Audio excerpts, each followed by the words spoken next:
Hello and welcome to another video lesson. In this week's video lesson, we will cover inheritance and polymorphism in Python classes.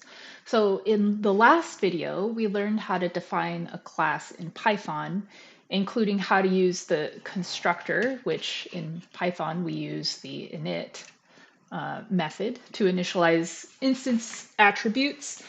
And we learned how to define some basic behaviors using methods. So let's just kind of start with a simple review. So we have a dog class, and we capitalize the D in dog because it is convention for classes to capitalize the first letter of the name of your class.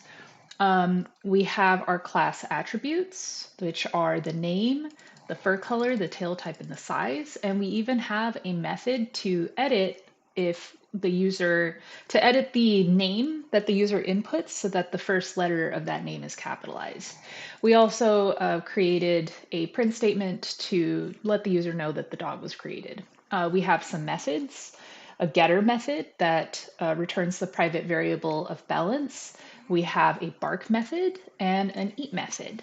And I kind of just wanted to mention that last week, when I showed you how to do private variables, private attributes, I included 2 underscores. That's not correct. Use 1 underscore. So in Python, this is the convention to indicate that the attribute is meant to be private, but you're able to put 2 because it's not strictly enforced by the language. But using 2 underscores triggers something called name mangling, which can lead to unexpected behaviors, and it's generally just discouraged unless you have a specific reason to do it. Like, for example, up here in the init method, you have 2 underscores.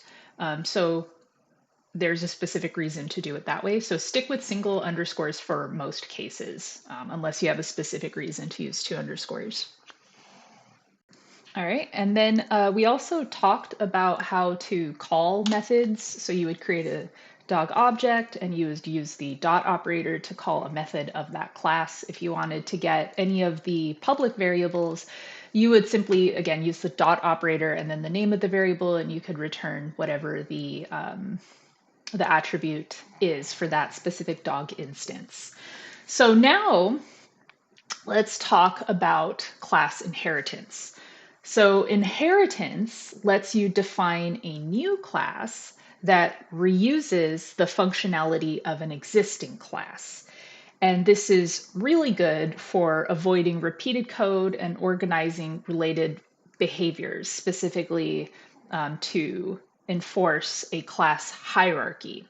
So we're going to go over a very simple example using 2 classes, A and B. And we're going to do the really simple example before we do the dog example, because we should keep it simple so that it's easier to kind of get across pick up what I'm putting down. So let's create a class called A, and we will give it a function. We'll say greet, and then automatically put self, which is good.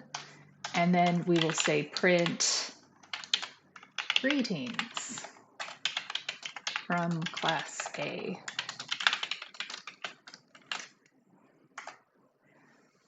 Okay, and then we're going to create a child class.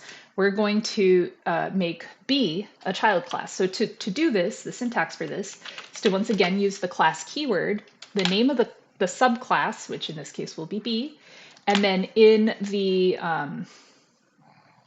parentheses, so this one will have parentheses. Your parent class will not have a parentheses. Your child class will. In parentheses, put the name of the class you want to be a child of, and then a colon. And then for this simple example, we're not going to have class B do anything. So we're going to use pass. And in case I didn't communicate this before, or it kind of got past you, pass prevents the indentation error that would come from an empty code block, and it means do nothing. Just don't do anything. Just pass, skip, whatever. So now we're going to look at what kind of behavior comes from creating an object of the child class B and let's see what we can do with it. So once again, we are simply just going to create an object. We're going to name, this is what we're going to call our object. We're going to call it obj for object in this simple example. And then we are going to put the name of the class followed by the parentheses.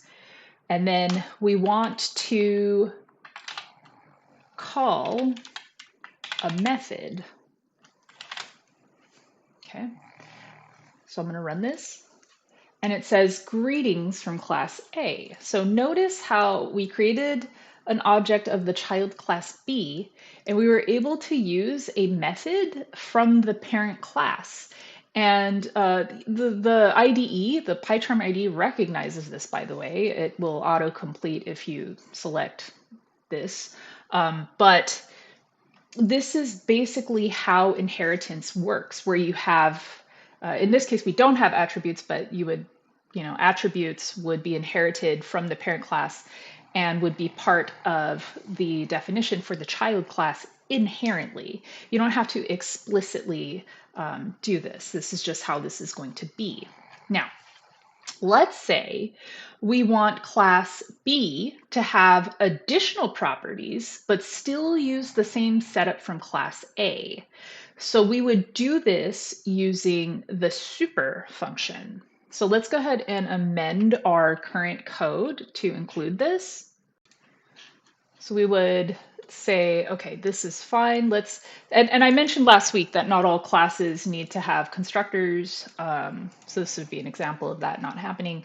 But I'm going to get rid of this, and I'm actually going to, we're going to give class A a constructor. So we will say def, the 2 underscores in itself. And then we also want this to take a number. So we'll create that as num. We'll name it num. And then we want the attribute to be initialized in our constructor. So whatever the user put, that's going to be what this instance num is going to be. And we're also going to give it an output so that we can examine the behavior. So we'll give it the print, the greetings from class A. So we'll give it this.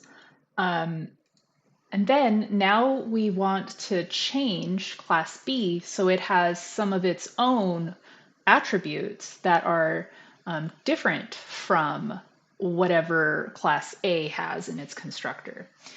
So to do this, we don't need to change this part. We simply need to change the inner part of the class. So we will say def, we'll use init, and then self, and then whatever parameters we need. So num, and then we mentioned that we want class B to have an additional attribute. Let's make that additional attribute message. So all the attributes that we're possibly, all the parameters we're going to need to do this, include them in the initialized, the init method.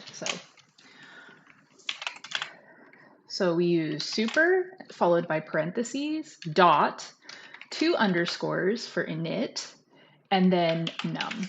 So this essentially is going to call the parent constructor.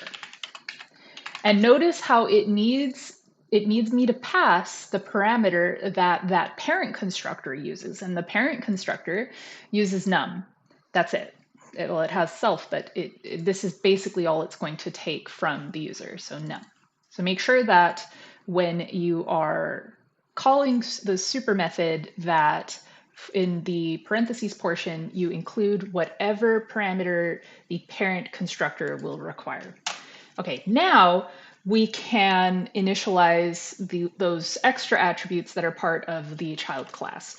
So here we will say self dot whatever message is, set it to message, whatever the user put. And we will create a print statement specific for class B. So we'll say class B created with message, and then whatever that message is. Okay, so that we can examine the behavior once again. So in this case, let's see, we'll call this B, and let's look at what we need. So we need a num and we need a message. So we will say the num is going to be 5 and the message is going to be hey. Okay. And then let's go ahead and run this. So, so it says greetings from class A. And then it says class B created with message, hey. So again, the super method calls the parent constructor. And within the parent constructor, we have the message or the output greetings from class A. So that's what's happening here in this line. And then we have another output, class B created with message, and then whatever the user put, and that's happening here. So how do we use all the attributes of the parent class but add some specific to the child class? What you do is you define all necessary parameters in the child's class init method. You use super init to initialize the parent attributes, and then you initialize the child specific attributes after that. And this works because when you override that init method, you take over the object's initialization. You're now responsible for making sure the parent gets what it needs. All right, now we can build on our dog class from the last module. So now we're going to create two subclasses for dogs. We're going to create a sheepdog and we're going to create a service dog. So this is all of the stuff associated with the dog class. And now we want two child classes. So in the same way that we did with class A and class B, we're going to use the similar syntax to that. So we'll say class, and then we'll say sheepdog, and it is a type of dog. So its parent is the dog class. And then we want a constructor.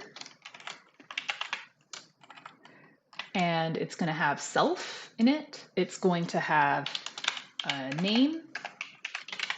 It's going to have fur color. It's going to have tail type. It's going to have a size. And it's going to have a herd type.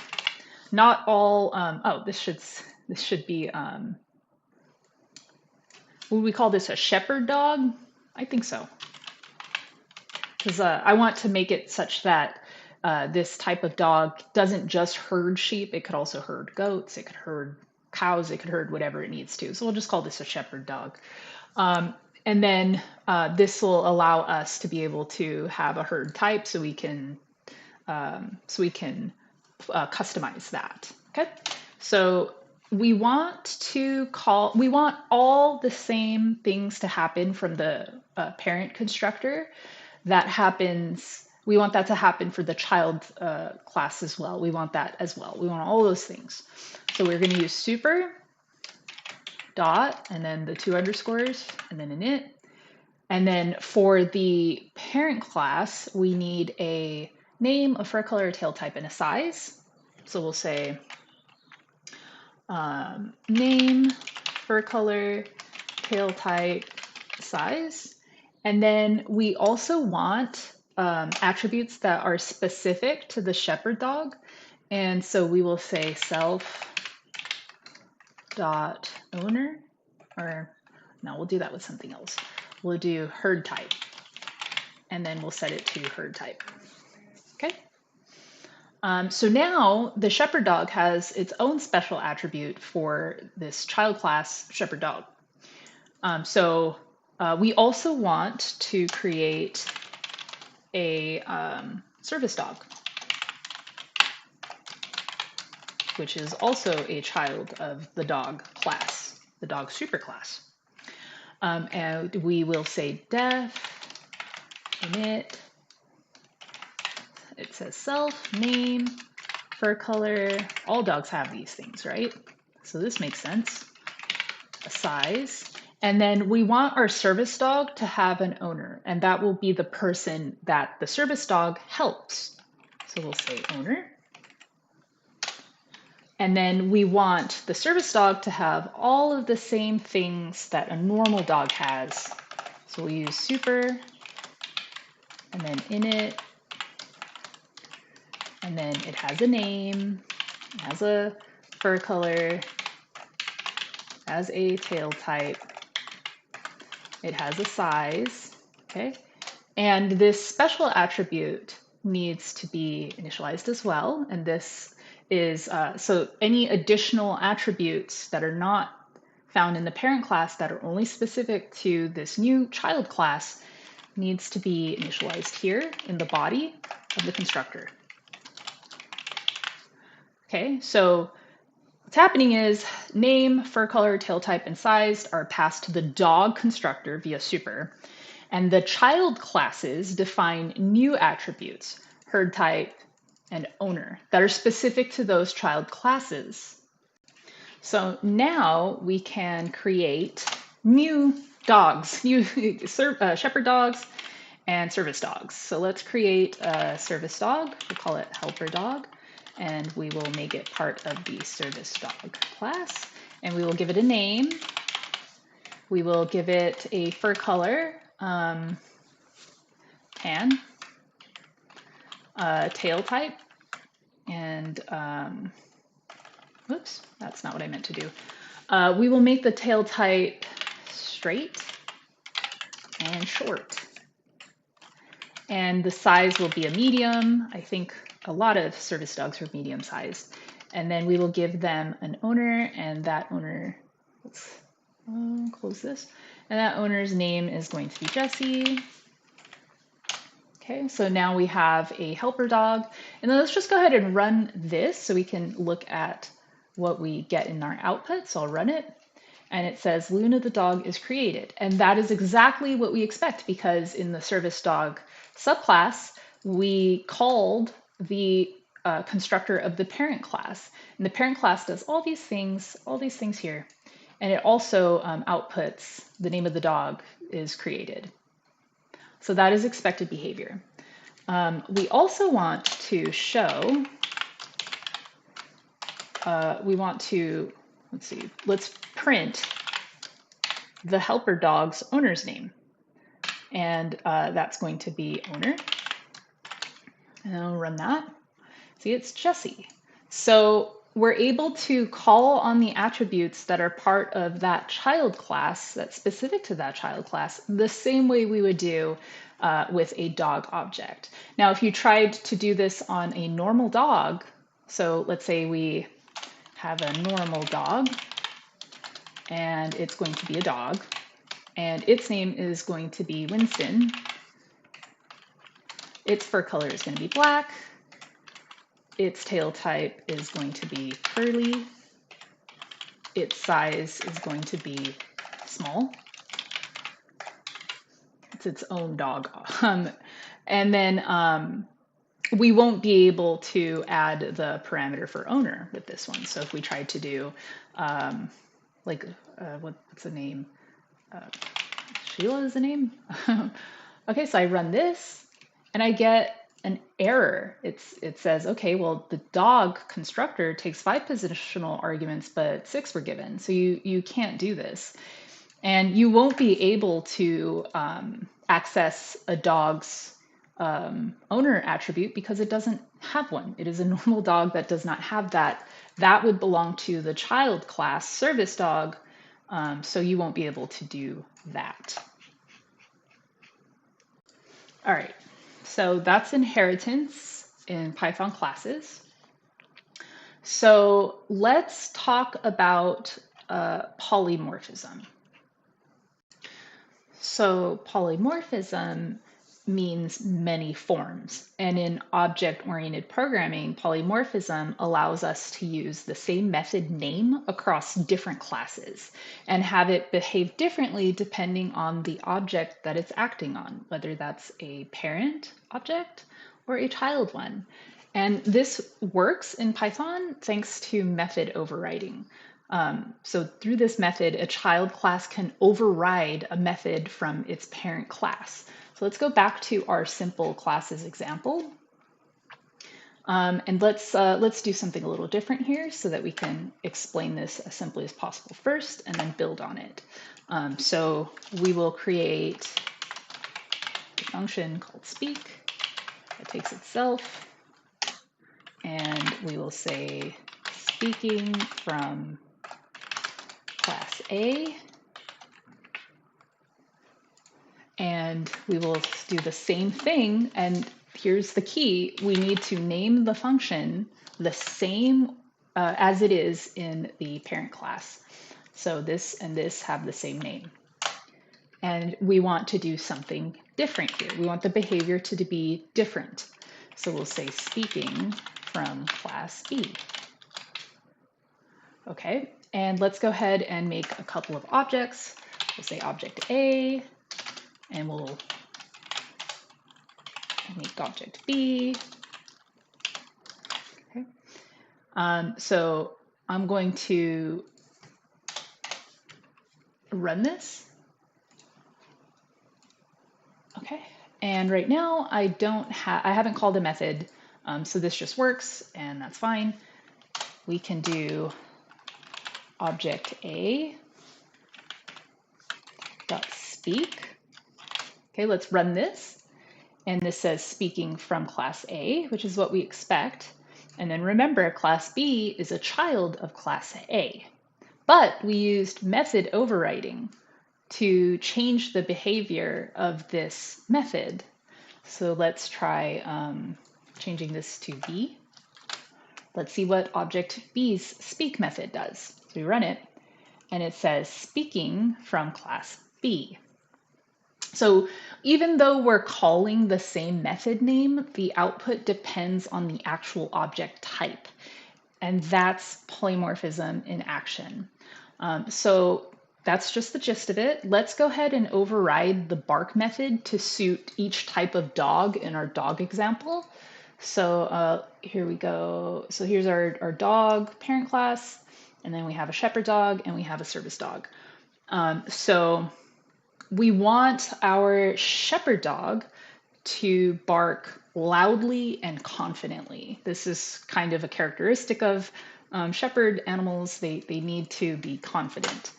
So we will override the method from the parent class. And to do that, we will declare the method here using the same name as the one in the parent class, which in this case is bark. Okay, it takes a self, takes the instance of that class, and we're going to say print, and then we're going to use an F string, and we're going to put the name of the dog, barks loudly and confidently. And we don't need to whisper around this dog. We could put an exclamation point here. And we're going to do the same thing for our service dogs. So service dogs are not supposed to bark incessantly. They're not supposed to be disruptive. So let's go ahead and define, let's use method overriding to change the behavior of the bark method. So we will say print, and then use an F string, again, whatever the name of this dog is, gives a quiet bark, but just once, because we don't want this dog to bark incessantly, and we don't want it to be disruptive, and we don't want it to scare the owner. So let's go ahead and create, so we already have a helper dog. Let's go ahead and see what happens when we call the bark method from this child class helper dog, or service dog. So I'm gonna run it. So it says Luna the dog is created, and I forgot to put the parentheses. So I'm gonna run it. There we go. Luna gives a quiet bark, but just once. And then let's go ahead and do the same thing for our shepherd dog. We'll call this farm dog. And we'll call it from the shepherd dog class. We'll give it a name, and we'll name this dog Riley. We'll give it a color, and the color, I think a lot of shepherd dogs are like black and white.